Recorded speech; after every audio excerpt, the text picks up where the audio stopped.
people, you're 70 virgins in heaven, that's why you kill people, etc., etc. Does Quran mention beautiful spouses in paradise? Yes, He does. There's no hiding from it. And actually, when I was in my exploring religion phase, this is one of the things that I couldn't answer for myself. Why does God mention this? And actually, of course, none of you sisters have this question, but you know sisters that have this question. Brother, Quran talks about these spouses for men in paradise. What do women get? None of you have that question, of course, because you know someone who does. Right? So I'm just talking to that someone. You can tell them about their confusion when we're done with this discussion. Because never has a sister come to me and said, I have this problem. She says, my cousin, my friend, there's a sister I know who was asking me, and I was wondering how I could answer her. Okay, we'll play along, that's fine. No problem. But the question actually arose in my mind too. What's the deal with these kinds of like sensual rewards and beautiful women and all of this stuff? And they're physically being described too. This surah actually minimally describes them physically. But even then, why? And I was kind of seeking the answer, and rahimahullah, I had very brief conversations with this man, Dr. Israr Ahmad. Very briefly did I get to personally meet him. And it was one of those, it's a very intimidating personality, rahimahullah. He passed away. And he was actually visiting New York, and he's sitting there, and the first time I saw him without his hat on, sitting on a couch, and one of the uncles at Marhoob Sahib's house, he's just sitting there, and he's lost in thought. He had like Pat Riley slick hair back, and I was like, yeah, that's scary. So I'm just sitting next to him, awkward silence, and of all the things that could have come, I had so many questions. I was like, so, why does Allah talk about Hur in paradise? Oh God, what have I done? That's all he knew of me. Okay. So he tells me something. This is his own insight, but I found it profound. He said that he said it from one perspective, and then actually an elder that I love and respect a lot, again in New York, and shared with me another perspective, piece of wisdom that it's satisfied me at least. I don't know if it'll satisfy you, but I'll share what I found to be satisfying to me. He said, young men in a society that are exposed to fahsha all the time, the thing that the Prophet fears for his ummah is shamelessness the most. And our religion, compared to any other, is the most conservative and the most restricting when it comes to interactions between men and women. From dress code, to the kinds of conversations you can have, to khalwa, to being alone with a non-mahram, to the settings and gatherings and things like that. It has the most restrictions. After all, you guys haven't gone through it, but if you get a chance, go back to the recordings and go through Surah An-Nur. Surah An-Nur talks about even the code of people coming and knocking on your door, that they shouldn't just walk into your house. Let the women make the arrangements and be in a separate place and all of that. There's a proper code, and so much so that there are hours of the day where your children can't walk into the bedroom. They have to knock outside. You have to have code put in your home for gender interaction. It's pretty amazing stuff. How boys after a certain age or kids after a certain age can't share a blanket. They can't even share a blanket with each other. There's so many incredible restrictions about this stuff. There's so many precautions about this stuff in our religion. It's kind of something to wonder about. And then the exact opposite is described in Jannah. Right?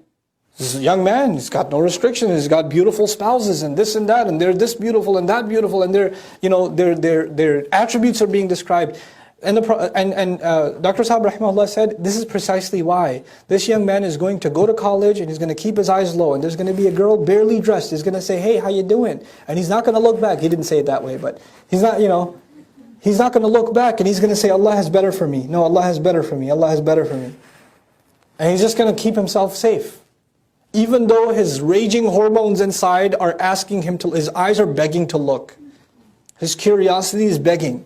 The opportunity is there, the freedom is there, the youth is there, the energy is there, the looks are there, everything is there for him. But he says, no, I'm going to hold back. I'm not going to do it. I'm not going to even take one step in that direction. Allah has better for me.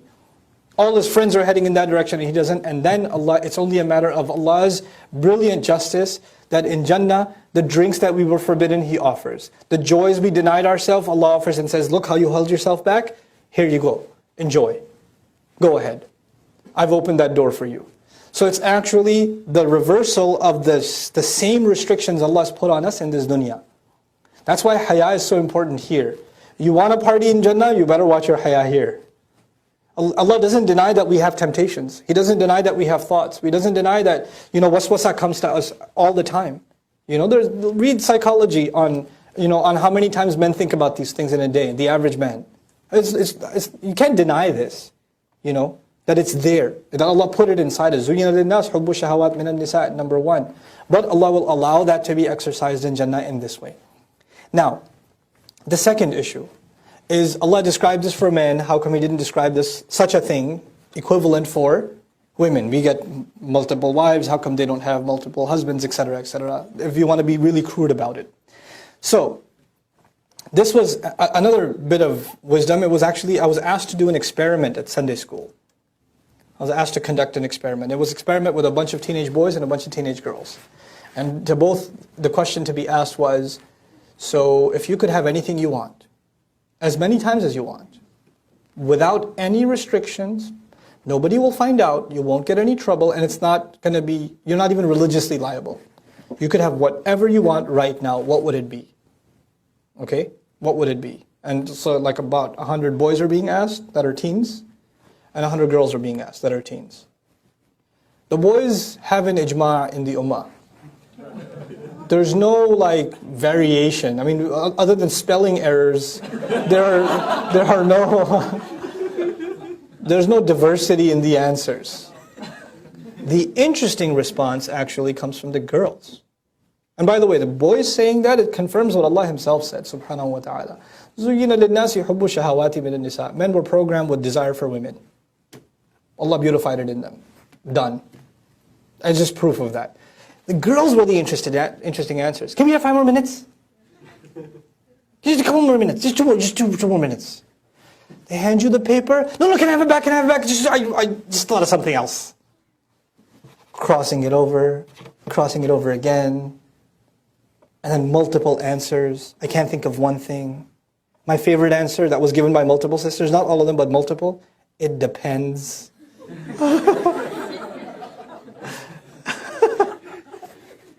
It's too good. It's too good. I just want to be with my mom. Some said a pony. So all kinds of answers. The man I love. I got all kinds of, but it wasn't one answer. The point is, it wasn't one answer. Allah Azza wa Jal made us emotionally monochrome. We're just one way. Overwhelmingly. I mean, there are unique individuals that love books more than they love women, or, there are those.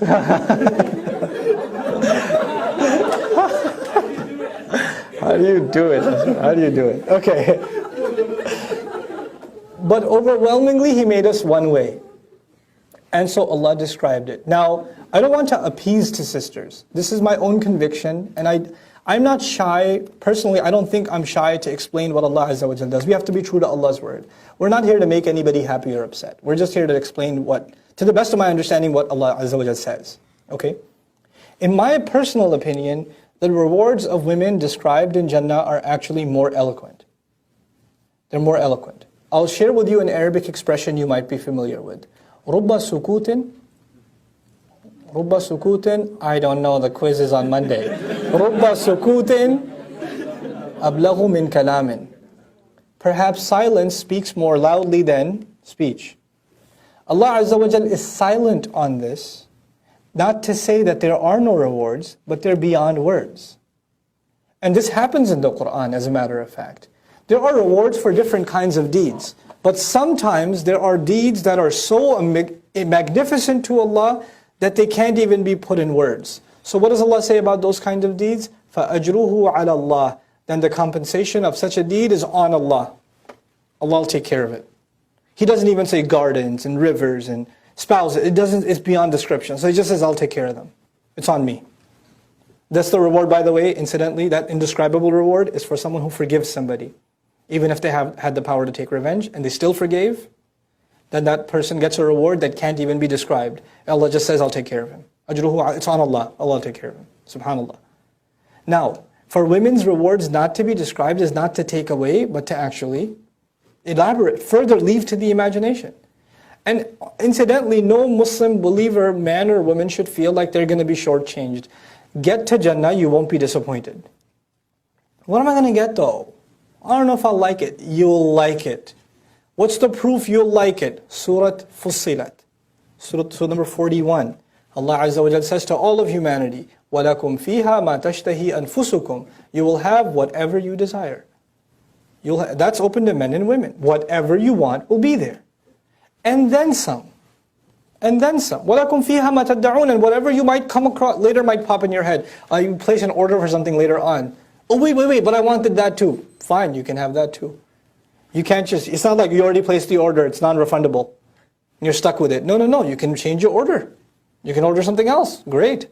That door is open to both men and to women.